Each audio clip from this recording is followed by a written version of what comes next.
Tonight's guest wishes to remain anonymous. With that in mind, we're just going to call her Dixie. Dixie, welcome to the show. Thank you. Glad to be here. Well, it's great having you. Thank you for your time. Dixie, please give us a brief bio on yourself.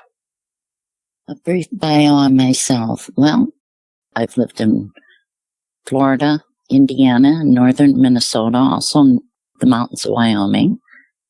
I'm retired. I love reading. I love going for hikes. I grow my own plants and herbs. I make my own salves. I am a very independent person. I have 3 children and 2 grandchildren. You sure have carved a great life out for yourself. How often do you think about Dogman?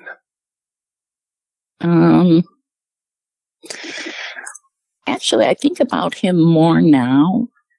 I blocked it out of my mind when the event had happened for a while. But I think about Dogman a lot now. I think about Sasquatch. I think about all these different crypto things that are out there that scientists don't believe in. But I know in my heart that they're real. There's something to it. We're not being told the truth. I don't know if it's a cover-up per se, but until I think you actually experience it, I tended to always be, that's a bunch of malarkey. That's not real. But once it happens to you, it changes your whole view on life. It changes the way you look at your reality and you look at the world. It really does. It changes everything that you thought you knew. It did me anyhow. Oh, sure, that's natural. Yeah, after you have a Dogman encounter, how could you look at anything in life the same? Yeah, it just changes everything, like you said. When you think about Dogman, Dixie, is it a good thing or a bad thing? Now it's not a bad thing. At first there was a lot of fear, but I'm fine now. I'm good with it. I mean, it doesn't bother me. If I saw another one, I'd know how I'd handle it. I'm accepting of it. I think the fear is a normal response, though, because it's the unknown. It's something that we're not programmed in our minds to see. And it really shocks your system because you're seeing it, but your brain is telling you that's not real. That's not real. It's a pretty life-altering experience. I wasn't scared. There was fear, but I never felt threatened. And I'm very accepting now of a lot of things that I never would have been when I was younger. Well, it goes without saying, I'm so glad you came to terms with it. Thank goodness for that. Do you wish you never would have had that encounter, or all things considered, are you glad you had it and now know definitively that they're out there? I'm glad I had it because sometimes I feel like, not that this relates to this, but doubting Thomas, I guess, when I was younger. And it's like I had to see it to believe it. But now I believe things without seeing. And that's a good thing. It keeps me open-minded, which is how I think more people should be. I am anyway. At the time, it didn't feel good, but it ended up being good in the long run for me. Well, you know what they say, it's not how you start, it's how you finish. And thank goodness it wound up being a good thing in the end. Yes. For me, it was. You used to raise wolves, Dixie. Where did you raise them and what made you decide to do that? My first husband and my father-in-law had a 400-acre farm, and we raised beef cattle. We had pigs, we had chickens, and we watched the wolves and found the den, and we went out and got the pups and raised them. We'd train them, and then they'd sell them to the Native Americans. They'd use them for hunting or whatever. So, yes, I'm very familiar with wolves. Wolves are very shy creatures by nature. That's what my experience has been. Their tendency is to avoid us. They're very shy. But when they're threatened, they can be aggressive. But by nature, wolves are shy. They avoid us. You know, they'll sit back and watch you at a distance. But it was quite an experience raising wolves. We had 3. We raised them as pups. The first thing we all ended up with bug bites. They had lice. So we had to delouse them. And then we started working with them from a very early age. And if the wolf got aggressive, I would bite it in the ear. I know that sounds crazy, but it worked. I'd let it know I was the alpha female. And that worked for me. But yeah. So I know what wolves are. I mean, I know a timber wolf. I lived in the middle of 400 acres in northern Minnesota with my first husband and his family. And that's all we did was hunt and trap. And we raised pheasants. We had bear. We were more like naturalists, I guess you would call it. We had pet deer. I've been blessed throughout my life. I really have. I'd say you have been. If you'd like to be able to listen to the show without ads and have full access to bonus content, that's an option. To find out how, please go to dogmanencounters.com/podcast. Do you think dogmen are just a kind of mutant wolf? If not, what do you think they are? No, I don't. I don't think it's a wolf. I think it's a totally different species. Maybe it's an ancient species. Maybe it's I don't know, because it was like half human and half wolf. It had characteristics of a human, but it had a wolf head and wolf feet. It had huge paws. So no, I don't know. I know what a wolf is. This was not a wolf. This is not a dire wolf or anything like that. I've raised wolves. I know what wolves are. This is a different individual species. Well, you'd know as well as pretty much anyone. If you've had a dogman encounter and would like to speak with me about it, whether in private or on the show, please go to dogmanencounters.com and submit a report. If you've had a Bigfoot sighting and would like to be a guest on one of my 2 Bigfoot shows, please go to mybigfootsighting.com. All right, Dixie, please tell us about your encounter now. Give us every last detail that comes to mind. My encounter happened the beginning of August in 1995. My 2 younger children, my boys and I, were coming back from Rushford, South Dakota, seeing my mother, and we were going on Highway 23. It was dark. It was about 10:30 p.m. And it was a black night. There was no moon.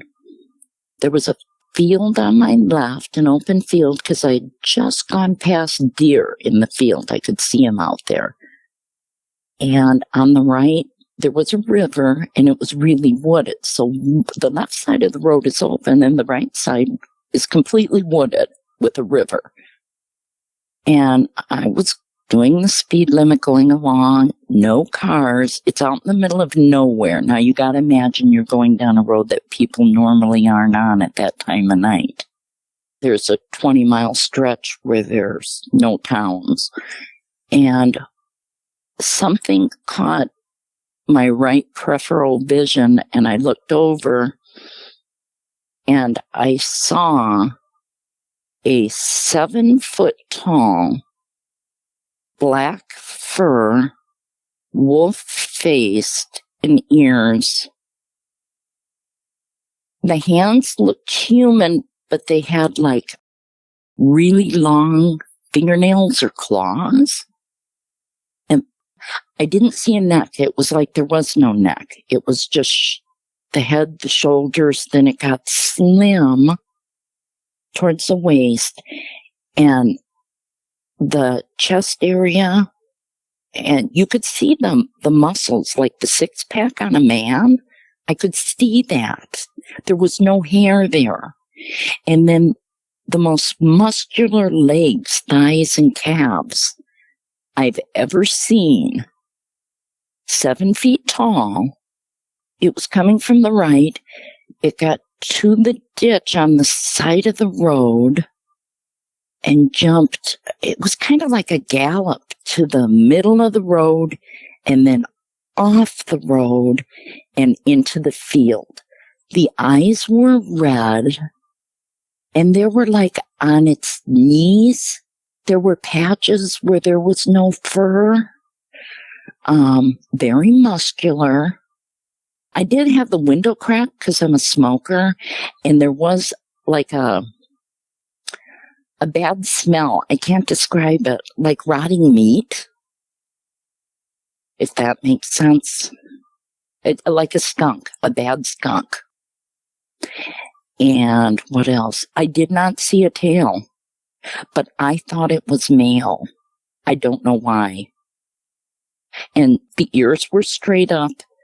The ears were like a German shepherd or a wolf, but a huge, huge head. Fangs, I could see the fangs. And it was looking at the field from coming right to left. It was like it was looking at the field, and my thought was it was going for the deer. But when it got in the middle of the road and it saw my headlights, it turned at me. That's how I knew that the eyes were red. And I didn't know if that was because of the headlights or if their eyes are red. But the eyes were red. They were big and they were red. And it was, the fur was all black otherwise. Like I said, there was open patch on the chest area and the six-pack. There were some places like on the thighs where it wasn't quite as hairy. And I did not see a tail.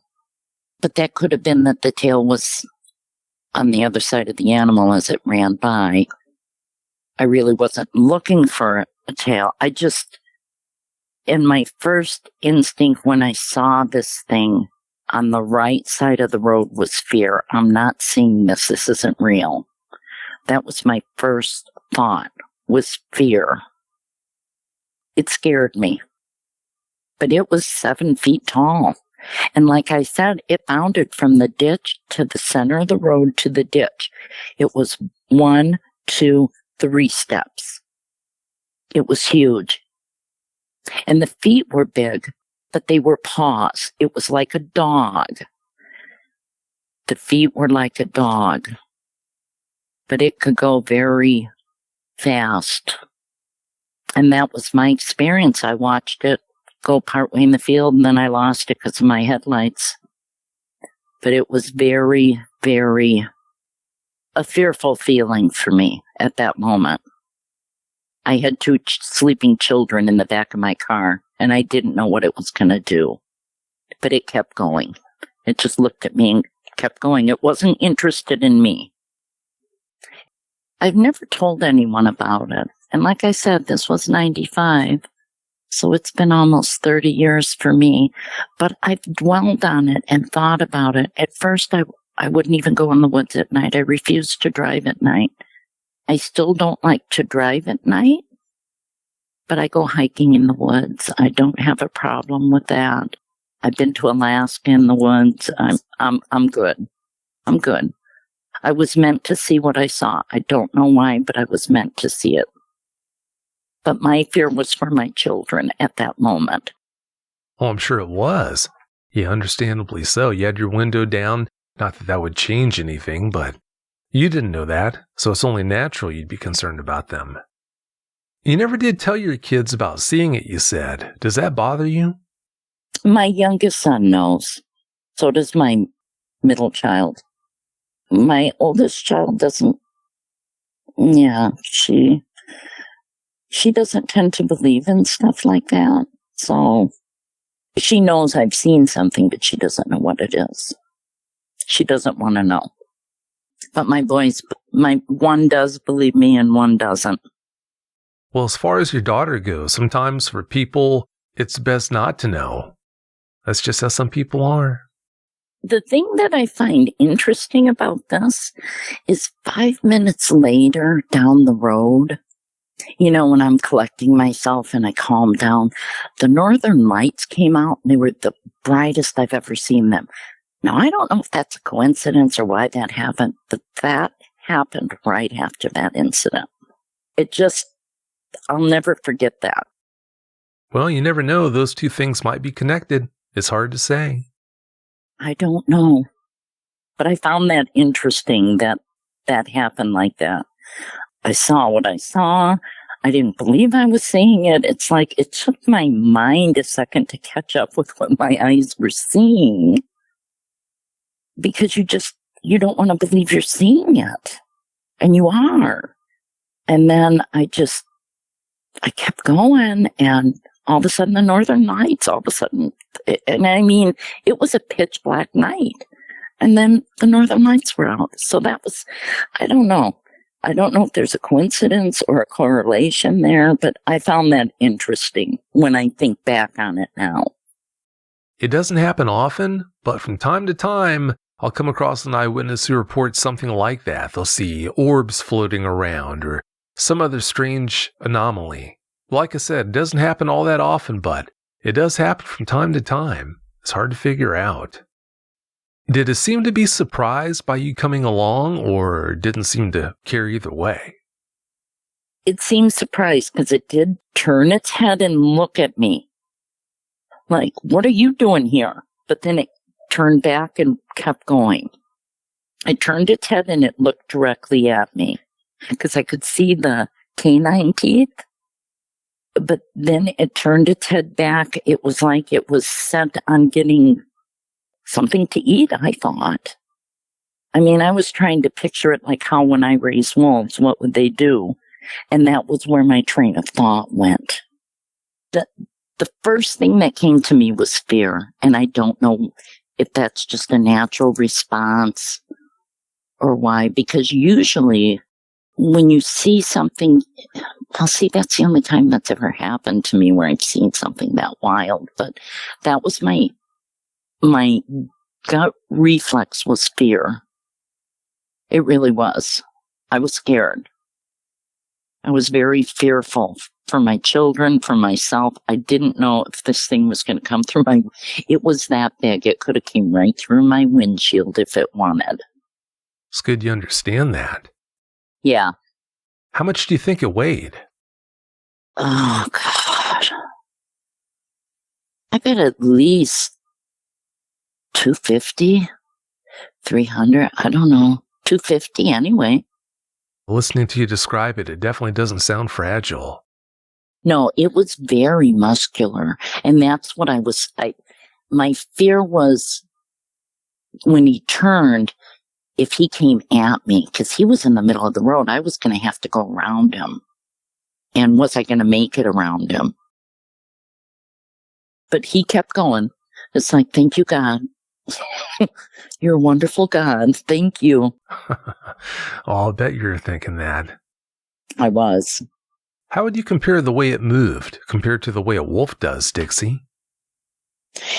It was more of a gallop. When he came and I saw him jump into the ditch, and he galloped to the middle of the road and then galloped off. It was like a gallop. But when he got to the middle, he looked up and he turned and looked at me because I think my headlight startled him.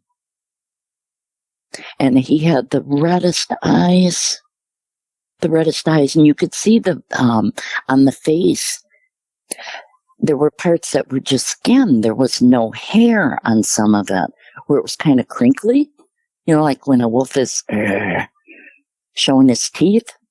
You know what I mean? When they growl. Oh, yeah. But you could see that was just, there wasn't a whole lot of fur on top. It was just skin. You could see whiskers and stuff. But there was black skin, black pigment. It was, yeah. And then the red eyes. But I mean, the ears and the top of the head, that was all black fur.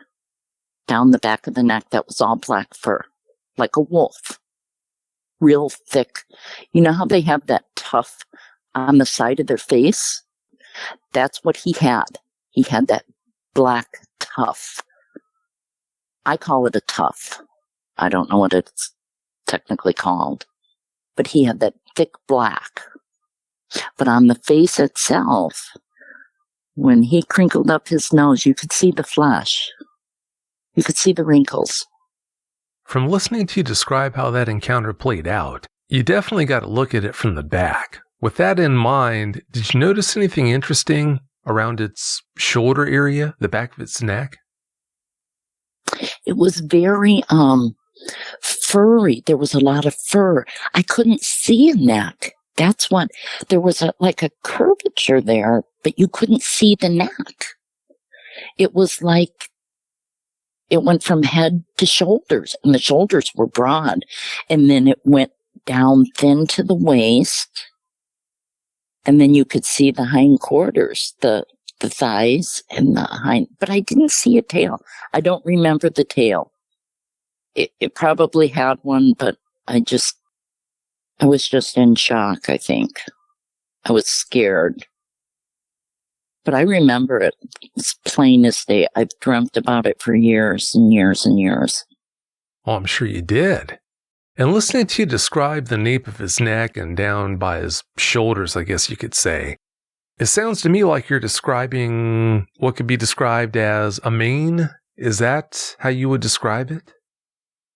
Yeah, it was just all fur. And you could see there was like a curve there, but you couldn't see the neck. It was just fur.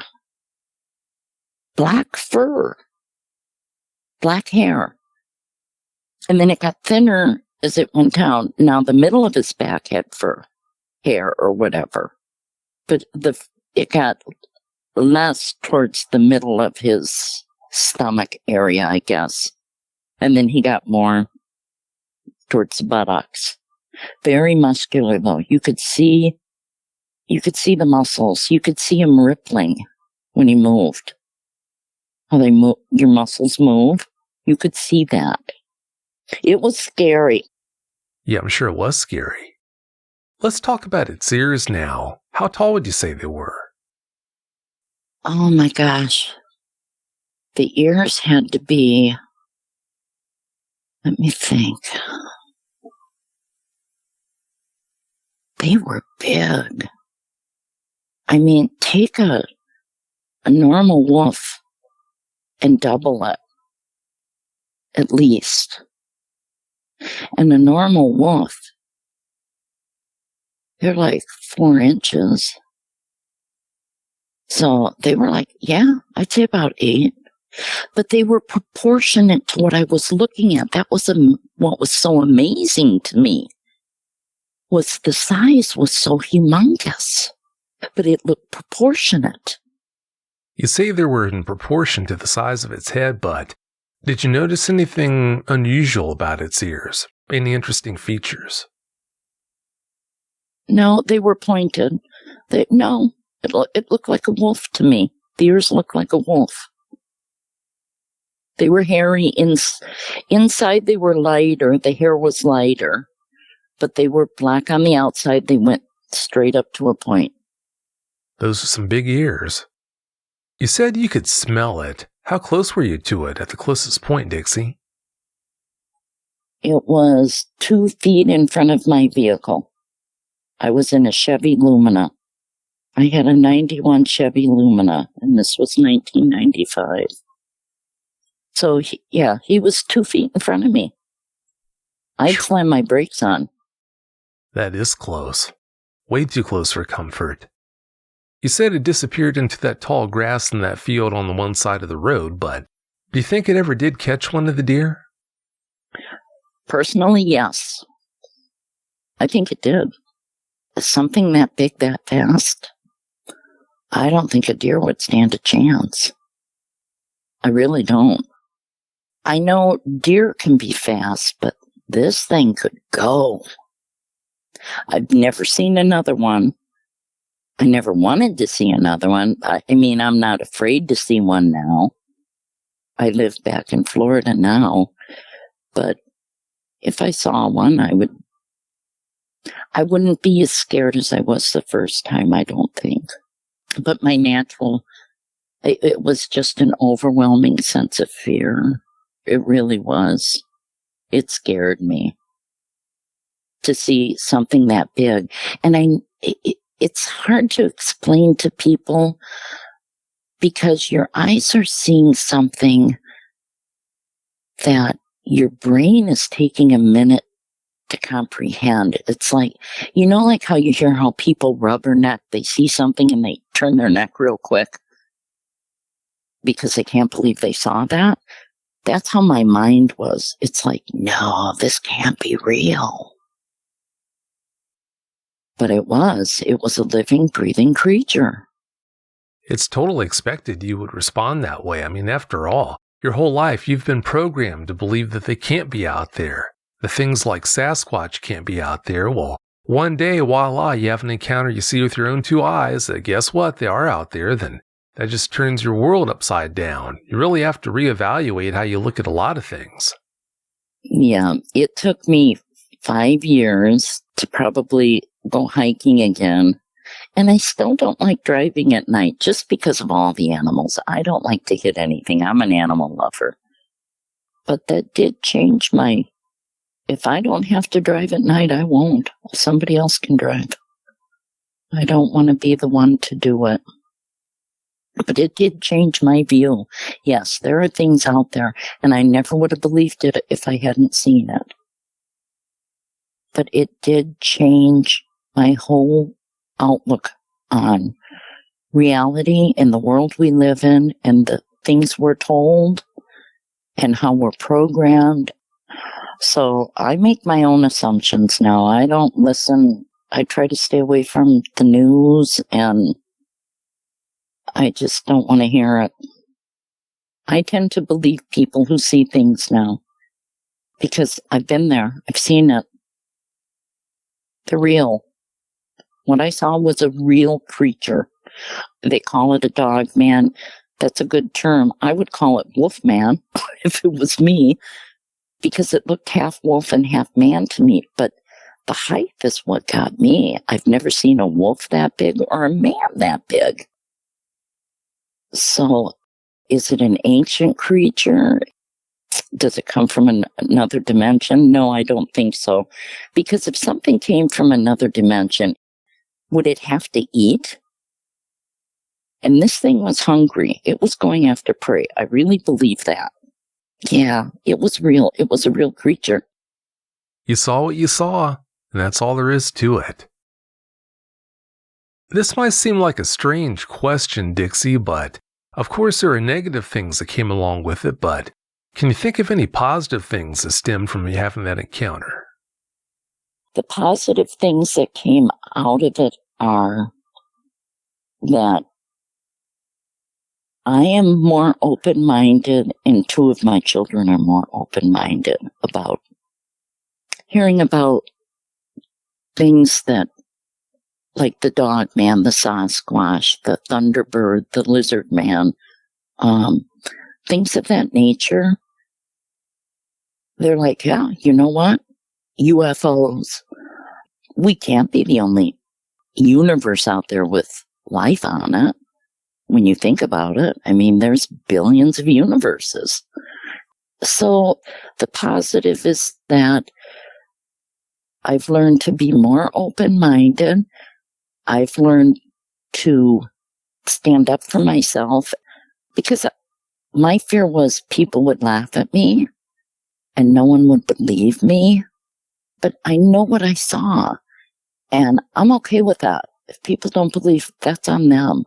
I know what I saw, and I'm okay with it. So I'm more sure of myself now, and I'm more open to things happening in my world and in my life that maybe are unexpected, but not all fearful things are bad for us. maybe they're to open our minds, face our fears, and move on. Well, it goes without saying, I'm so glad to hear that you've had some positive takeaways from that experience. That's good. That's a good thing. Well, it's about time for us to get out of here, Dixie, but before we do you have any closing comments you'd like to share? My closing comment to people would be, if somebody comes to you and they're serious about something they've seen, be open-minded. At least listen to them. Whether you believe in it or not, just be open-minded and support them, because they're going to need support. It can be very traumatic, I think, for some people. I'm not a really dramatic person, so I guess I didn't look at it that way. And yes, I was fearful, and it might have been traumatic at that moment, but I was over it and it was good. It was okay. So just be supportive, because everybody handles something like that differently, I guess. So just be supportive of people. Be open-minded. Those would be my closing comments. I wish I could see it again. Be careful what you wish for, because you just might get it someday. People tell me that. That's what people say to me. I said, well, I'm hoping I have a camera next time, but you don't think to pick your phone up. You really don't. You're just so dumbfounded by what you're seeing. Oh, of course. Yeah, the last thing you're going to think about is picking up a phone to take a picture. Your mouth is hanging wide open and you're just trying to take it all in. Yeah, but no, that would be my closing comment. If somebody comes to you as a person out there and tells you they've had to be open-minded and just be supportive. Well, that's great advice. Dixie, I can't thank you enough for coming on and sharing the details of that experience with us. I really appreciate it. Thank you. Thank you for having me on. Well, you're welcome. Thanks again so much and have a great night.